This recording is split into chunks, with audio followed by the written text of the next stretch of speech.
We have some new tier 9 armors, and some people are saying they're making your turrets completely useless. That, as it turns out, is false. Hey everyone, Derpy here, and welcome back to another Battle Pirates video. Today I'm going to talk about the new tier 9 Invader Plates. The first thing you need to know about these is that they do have an equip cap of 1, which means that you can only use 1 per ship. So you can only have 1 ballistic plate per ship. It's completely fine to have a ballistic plate and an explosive plate and one of anything else that you want to, or even a ballistic, explosive, and missile plate, for example. These do have about a day and a half to build, although if you don't have as many of your labs upgraded, it might be a little bit higher or a little bit lower, and if you're refitting, your time should come down as well to closer to a day. These things are pretty powerful, and they are limited for that reason. So you can't just get 1 and put it on all your ships. You have to get 1 each time you actually want to use it. I do agree with that decision, but I do not agree with the ridiculous prices we see in Bounty 33 when these first came out. Now, these are tier 9 armors, and they should be useful for all of tier 9, and maybe even into tier 10 conquerors, and I'm going to talk about them today. So these things do appear to have much higher deflections than tier 8 armors. They are between 4 and 9 times as powerful just looking at the raw numbers, but these numbers in themselves are not completely indicative of damage you will take in performance. So you're not going to take 1/9 of the damage hitting a base. That would be completely absurd. You also have to factor in everything else, which primarily includes deflection you already have on your hulls, such as the Trencher has between 55,000 and the Hellswar has 275,000 of a certain type of deflection. To understand all of this, we need to actually understand what deflection is. Deflection is a flat amount that you take off the total incoming damage, and you always apply deflection first. It used to be applied last when we had broken things in tier 7. But how deflection works, if you have a turret, and this is a completely reasonable example, that does 2 million total turret damage of a specific type, and you have a ship that has 500,000 deflection, the first thing you do is you take off the deflection from that turret damage, and then you apply everything else that you'd usually apply to that hull. And regular survival resistant stuff doesn't work here. Basically, the only thing that works is most people running a conquest battery on their hull, which effectively will reduce the incoming damage by 1/3.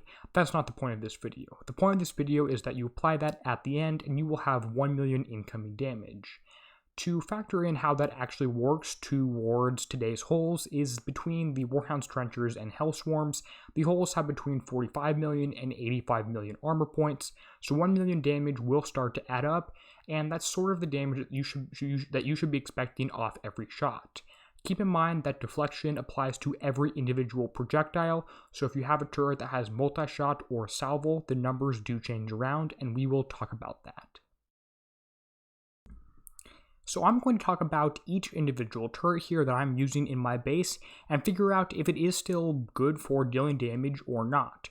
First up, the Decimator. This thing has a very high damage, and based on no criticals using the turret with the build shown, fire support 2, and no faction bonuses, the damage is about 4 million. Now if you include fewer or more things, the damage might change around a little bit, but it will always be about 4 million. The deflections of each of the main 3 hulls are shown on here using a ballistic plate, the C9 Invader Plate. So for example, a Hellswarm with the C9 Invader Plate has a very high deflection of 475,000. When you apply the damage of the Decimator cannon to the Hellswarm, it will end up taking 2.3 million damage, give or take 10,000 or so. This is assuming that your Decimator hits, of course, which is what all the accuracy specials are for, but that's a different story. You can see the same thing for each individual hull here, the Warhound, the Trencher, and the Trencher does have a very large bonus when it is stopped, so I've included all of the Trencher stopped in parentheses here. Bottom line with a Decimator is it still does lots of damage to each individual ship, and I actually calculated the difference in damage you're taking comparing a Decimator to a ship, a Warhound with a ballistic plate and a Warhound with a ballistic plate tier 9 and tier 8, and it's only about a 4% difference for this one.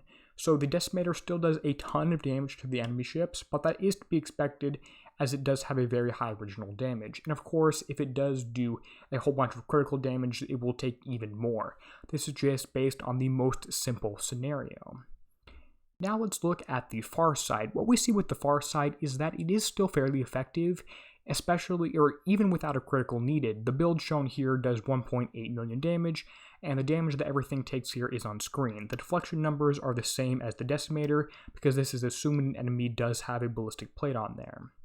Next up, let's look at the Mongoose. The Mongoose is a little bit different of a turret because it has a volley and is splash-based. It has a salvo and it is splash-based. This means it does not do that whole whatever damage you might see on there as 3 million. It does less than that. So it only does about closer to 400,000 damage per actual projectile. If it does 800,000 damage per projectile is what you essentially have to think of this, even though the actual damage number you see on your screen is higher, because deflection is applied to each projectile. If you apply this and it has a direct hit to the Hellswar, Warhound, and Trencher, it can do a decent amount of damage. I have calculated the damage for a volley, which is the damage taken from each individual projectile times the number of projectiles, as more like 1.82 million, somewhere in there. Keep in mind for this one that these do rely on a direct hit. If you are using a Warhound or Trencher and you are moving very, very fast, blitzing past the enemy, most of the damage will completely miss or hit far enough away so that it still does some damage, but it doesn't overcome the deflection, because splash damage does less damage the further you are away. So a Mongoose essentially needs direct hits to be effective, meaning it really only works against the Hellswarm or other very slow holes we do get in the future. So keep that in mind when you are deciding what turrets to put in your base. I am planning on running with still some Mongoose in there because Hellswarms do need to be stopped, but Farsights and other turrets are still great options.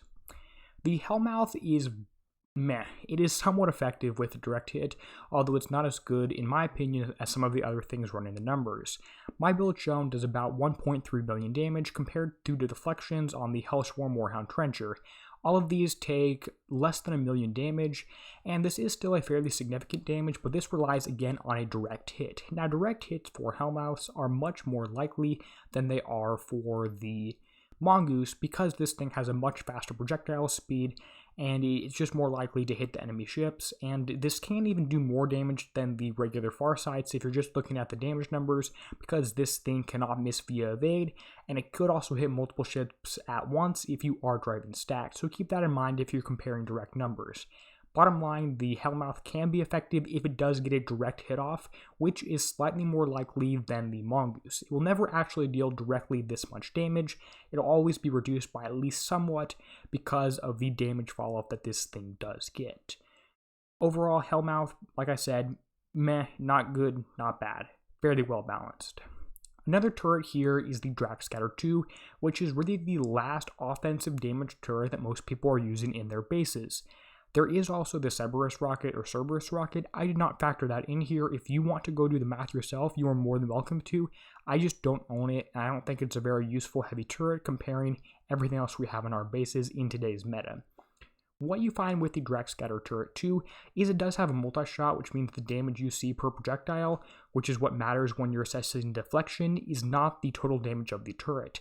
Maxing out pretty much all the damage, you only can deal about 100,000 damage per projectile, which is not enough to get through any of the tier 9 holes that we have today if they are equipped with a corrosive plate. So it seems like these turrets are not going to be very useful for that much longer. They're about to go out of it. They are tier 7, so that shouldn't really be that surprising. Maybe they're tier 8, I can't quite remember.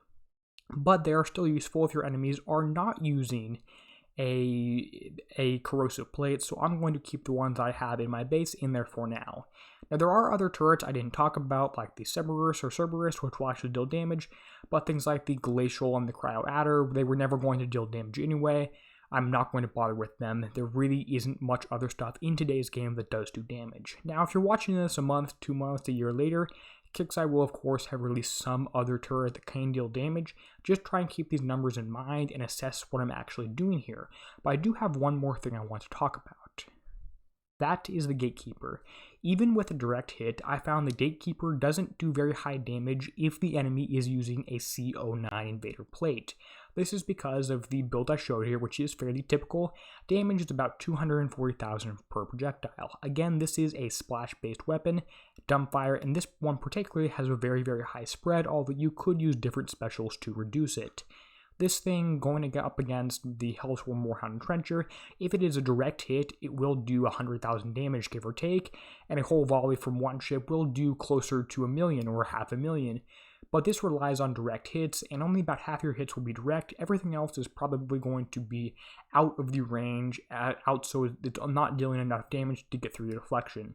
So keep that in mind there when you're talking about your gatekeepers, and if you are using a corrosive plate, especially on a stopped trencher, you are going to be able to get through and you can sort of ignore gatekeepers as a damage dealer. Now these things are still very powerful for other reasons, as most defender holes in today's game are. If you have any questions on what I did here, my method, my approach, or want to know more, go ahead and leave a comment. I'll do my best to get back to you. If you're wondering what plate to use, you should probably use whatever your enemies are dealing most damage with. If your enemies have mostly Mongoose and Farsights in your base and you're using Hellswarms, well then you probably want to resist ballistic and explosive damage, right?